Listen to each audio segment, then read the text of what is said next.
MTSU achievement classes में आप सभी का स्वागत है। हम आज आपके पार्ट नंबर 4 राजनीतिक सिद्धांत के बारे में अध्ययन करेंगे। तो आज हम पढ़ेंगे राजनीतिक सिद्धांत का अर्थ एवं परिभाषा और परंपरागत राजनीतिक सिद्धांत का प्रकृति और आधुनिक राजनीतिक सिद्धांत की प्रकृति। तो पहले हम पढ़ते हैं राजनीतिक सिद्धांत अर्थ एवं परिभाषा। राजनीतिक सिद्धांत को परिभाषित करना बहुत ही कठिन कार्य है। राजनीतिक शास्त्र के विभिन्न विद्वानों ने इसकी व्याख्या अपने अपने ढंग से की है तथा इसको विभिन्न संदर्भों में लिया है। यदि वास्तविक के धरातल पर देखा जाए तो किसी भी समय में कोई एक राजनीतिक सिद्धांत दिखाई नहीं देता है। जितने विचारक एवं लेखक हैं उतने ही सिद्धांत दिखाई देते हैं। आज राजनीतिक शास्त्र के विद्वानों को दो वर्गों में रखा जा सकता है, परंपरागत एवं आधुनिक। जो विद्वान राजनीतिक सिद्धांत को चिंतन, दर्शन, परंपरा एवं विचारधारा आदि का पर्याय मानते हैं उन्हें परंपरागत विद्वानों की श्रेणी में रखा जाता है। आधुनिक श्रेणी में अनुभववादी विद्वानों को स्थान प्रदान किया जाता है जो अपने व्यक्तिगत मूल्यों एवं मानकों को पृथक रखते हुए सिद्धांत निर्माण करते हैं। एड्यू एकर ने भी सिद्धांत के दो अर्थ बताए हैं। जहां परंपरागत संदर्भ में इसका अर्थ राजनीतिक विचारों के इतिहास से है, वहीं दूसरे अर्थ में वह राजनीतिक व्यवहार का यथार्थवादी एवं व्यवस्थित अध्ययन है जिसके द्वारा व्यक्तियों एवं राजनीतिक संस्थाओं के व्यवहार संबंधी तथ्यों की खोज की जाती है। उन्हें व्यवस्थित एवं क्रमबद्ध करके उसकी व्याख्या की जाती है एवं उसका सामान्यीकृत विवरण प्रस्तुत किया जाता है। उनकी दृष्टि में सिद्धांतवेत्ता दार्शनिक एवं वैज्ञानिक दोनों ही प्रकार की भूमिका का निर्वाह करता है तथा सिद्धांत में तथ्य एवं मूल्य दोनों ही स्थान प्रदान करता है। एक सिद्धांत को अब हमारे सामान्य भाषा में समझते हैं। राजनीतिक सिद्धांत का अर्थ है राजनीति के बारे में विचारों और अवधारणाओं का एक व्यवस्थित और सुसंगत संग्रह। ये राजनीति की प्रकृति, उद्देश्य और की व्याख्या करता है। राजनीतिक सिद्धांत राजनीति के बारे में हमारे ज्ञान को बढ़ाने और हमारे राजनीतिक व्यवहार को समझने में मदद करता है। राजनीतिक विद्वानों ने दो वर्गों में रखा है जिसमें परंपरागत और आधुनिक हैं। और परंपरागत विद्वान वे हैं जो राजनीतिक सिद्धांत को चिंतन, दर्शन, परंपरा एवं विचारधारा आदि का पर्याय मानते हैं। वे राजनीति को एक आदर्शवादी दृष्टिकोण से देखते हैं और मानते हैं कि राजनीति का उद्देश्य समाज में न्याय, समानता और कल्याण को बढ़ावा देना है। समझते हैं एड्यू एकर ने जो परिभाषा दी है उसका क्या अर्थ होता है। एंड्रयू हैकर ने दो अर्थ बताए हैं। पहला अर्थ है परंपरागत संदर्भ में सिद्धांत का अर्थ राजनीतिक विचारों के इतिहास से है। ये प्राचीन काल से लेकर वर्तमान समय तक के राजनीतिक विचारों का अध्ययन करता है। इस अर्थ में सिद्धांत एक दार्शनिक प्रयास है जो राजनीति की प्रकृति, उद्देश्य और कार्यों की व्याख्या करता है। दूसरे अर्थ में सिद्धांत राजनीतिक व्यवहार का यथार्थवादी एवं व्यवस्थित अध्ययन है। यह व्यक्तियों एवं राजनीतिक संस्थाओं के व्यवहार संबंधी तथ्यों की खोज करता है। इन तथ्यों को व्यवस्थित एवं क्रमबद्ध करके उनकी व्याख्या की जाती है और उनका सामान्यीकृत विवरण प्रस्तुत किया जाता है। इस अर्थ में सिद्धांत एक वैज्ञानिक प्रयास है जो राजनीति के वास्तविक कार्यान्वयन का अध्ययन करता है। हैकर की दृष्टि देखते हैं तो हैकर की दृष्टि में सिद्धांतवेत्ता दार्शनिक एवं वैज्ञानिक दोनों ही प्रकार की भूमिका का निर्वाह करता है। सिद्धांत में तथ्य एवं मूल्य दोनों ही स्थान प्रदान किया जाता है। तथ्य सिद्धांत में तथ्यों का उपयोग राजनीति के बारे में एक व्यापक और सुसंगत समझ प्रदान करने के लिए किया जाता है। सिद्धांतवेत्ता राजनीतिक व्यवहार और संस्थानों का अध्ययन करके तथ्यों को एकत्रित करते हैं। मूल्य सिद्धांत में मूल्यों का उपयोग राजनीतिक व्यवहार और संस्थानों का मूल्यांकन करने के लिए किया जाता है। सिद्धांतवेत्ता ये निर्धारित करने के लिए मूल्यों का उपयोग करते हैं कि क्या कोई राजनीतिक व्यवस्था या नीति अच्छी है या बुरी। हैकर की दृष्टि में सिद्धांत इन दोनों तत्वों को एक साथ जोड़ता है। ये राजनीति के बारे में एक समझ प्रदान करता है जो तथ्यों पर आधारित है, लेकिन जो मूल्यों के संदर्भ में भी समझने योग्य है। जॉर्ज एच सबाइन ने राजनीति सिद्धांत की व्यापक संदर्भ में लिया है। उसके अनुसार राजनीति सिद्धांत का संबंध उस प्रत्येक वस्तु से है जो राजनीति से संबंध है अथवा जो राजनीति के लिए प्रासंगिक है। परिभाषा हम यदि सामान्य भाषा में समझें तो सबाइन के अनुसार राजनीतिक सिद्धांत का उद्देश्य राजनीति के बारे में एक व्यापक और सुसंगत समझ प्रदान करता है।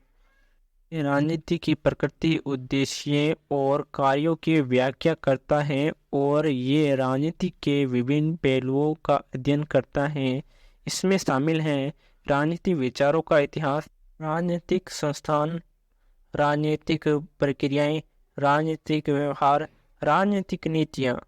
सबाइन का मानना है कि राजनीतिक सिद्धांत का उपयोग राजनीति को समझने, राजनीतिक व्यवस्थाओं और नीतियों का मूल्यांकन करने और राजनीतिक इकाई को प्रेरित करने के लिए किया जाता है। डेविड हेल्ड के अनुसार राजनीतिक सिद्धांत राजनीतिक जीवन जिसमें सरकार, राज्य, समाज तथा मनुष्यों की राजनीतिक क्षमताओं की प्रकृति, उद्देश्य और प्रमुख लक्षणों का वितरण निहित होता है के संदर्भ में अवधारणाओं और सामान्य अवधारणाओं का जटिल जाल है। डेविड हेल्ड की जो परिभाषा है, अब हम इस परिभाषा को समझते हैं। हेल्ड ने ये परिभाषा राजनीतिक सिद्धांत की एक व्यापक और सुसंगत व्याख्या प्रदान करती है। यह राजनीति को एक जटिल और बहुआयामी घटना के रूप में देखता है जो सरकार, राज्य, समाज और मनुष्यों की राजनीतिक क्षमताओं के बीच संबंधों से आकार लेती हैं। राजनीतिक सिद्धांत की परिभाषा यदि हम कैटलिन के अनुसार देखें तो राजनीति सिद्धांत में राजनीति विज्ञान और राजनीति दर्शन दोनों सम्मिलित हैं। विज्ञान सामाजिक क्षेत्र की सभी प्रक्रियाओं पर नियंत्रण के परिदृश्य की ओर संकेत करता है। इसका परिमाणन भी किया जा सकता है। राजनीतिक दर्शन उद्देश्य या अंतिम मूल्य से संबंधित है। इसमें मूल्य संबंधी औचित्य का प्रतिपादन, अभिप्रेरणा, निर्देशन, विरोध, परिवर्तन आदि वो पर विचार किया जा सकता है। कैटलिन का मानना है कि नो के अध्ययन के रूप में राजनीति विज्ञान तथा साधनों के रूप में राजनीतिक दर्शन दोनों ही राजनीति सिद्धांत में आ जाने चाहिए। विलियम जे वुडे और पाल के हेटके ने सिद्धांत में उन सभी प्रस्तावनाओं को शामिल कर लिया है जो किसी न किसी रूप में व्याख्या करने की कोशिश करती हैं। उनकी दृष्टि में कोई भी प्रस्तावना विनिर्णयकरण, अवधारणीयकरण, वर्गीकरण, पर्यवेक्षणों का सारांशीकरण, पूर्व कथन, रिक्तता, संकेतीकरण जो तथ्यों के संग्रह, अनुक्रम एवं संबंध स्थापन अथवा तथ्यों के मध्य तर्कपूर्ण संबंधों के समायोजन का कार्य करती है, उसे सिद्धांत माना जा सकता है।